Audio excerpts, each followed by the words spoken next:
All right, let's dive in. In the world of AI, there's been one name, one company that has pretty much powered the entire revolution. But that's all changing. A huge power shift is happening right now, a kind of declaration of independence from the biggest names in tech. We're going to break down why it's all going down and what it means for the future of AI. For years, this question would have been kind of crazy, right? NVIDIA's tech is literally the foundation of modern AI. But today, the ground beneath its throne is definitely shaking.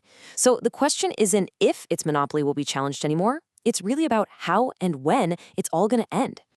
But before we get to the rebellion, we first have to understand the sheer scale of NVIDIA's empire.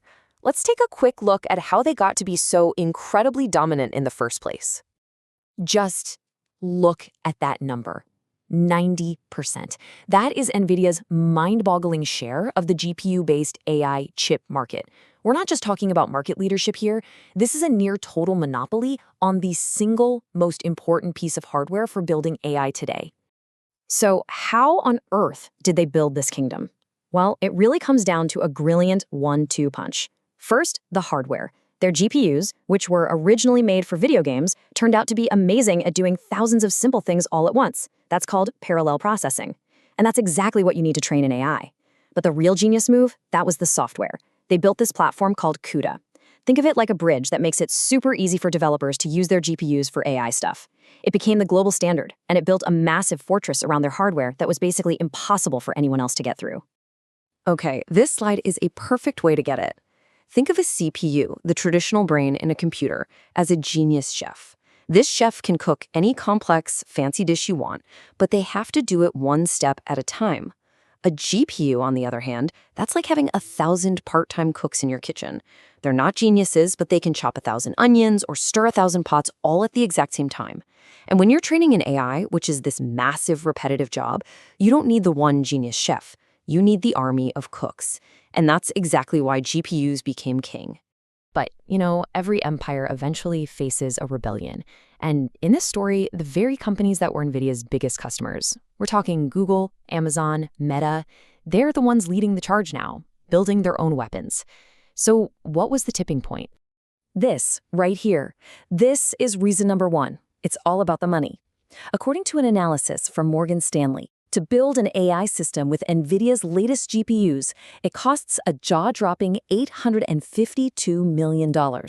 For Google to do the exact same thing with its own custom chip, just $99 million.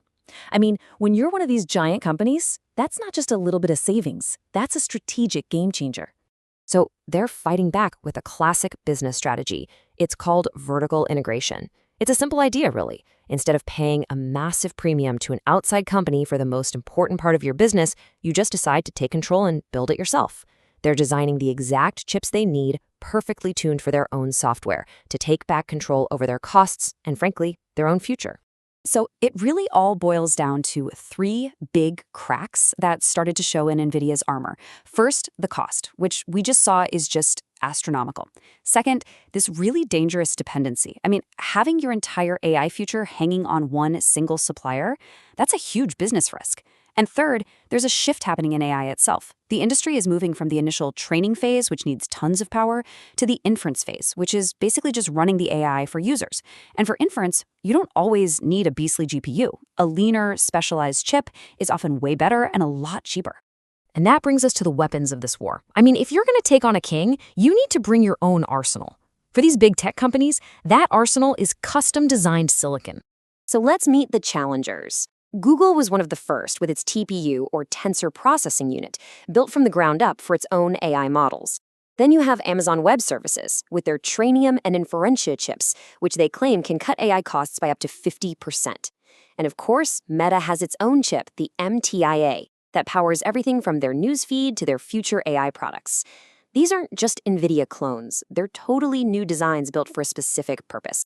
And this is the whole point. These custom chips are called ASICs. And unlike a general-purpose GPU, which has to be pretty good at a lot of different things, an ASIC is a specialist. It is designed to do one single job, run a very specific AI task, and do it with incredible efficiency, using less power and costing way less money to run. But this war is so much bigger than just one chip versus another. It's actually forcing a complete reshuffle of the entire global semiconductor supply chain. This is bigger than just Nvidia versus Google. And this is where it gets really fascinating. There's this weird paradox happening.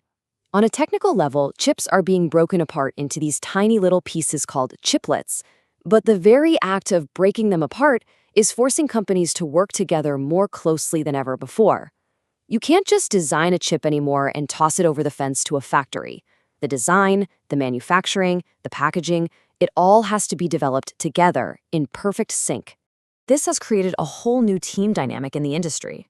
First, you've got the architects, like Google, who are now designing the whole system, not just the chip.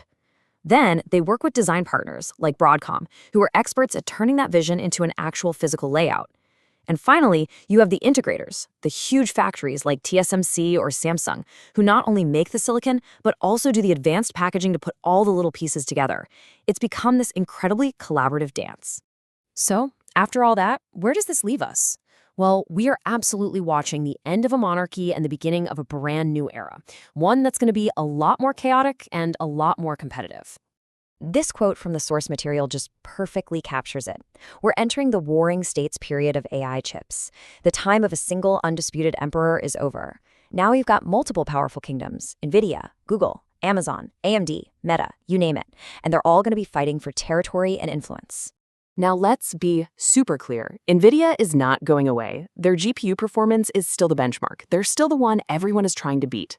But that era of their absolute, unchallenged 90% market share monopoly, yeah, that's definitively coming to an end. And so a new war has started. It's a war fought with silicon, a war of cost, efficiency, and strategy. The outcome isn't just going to decide whose stock price goes up.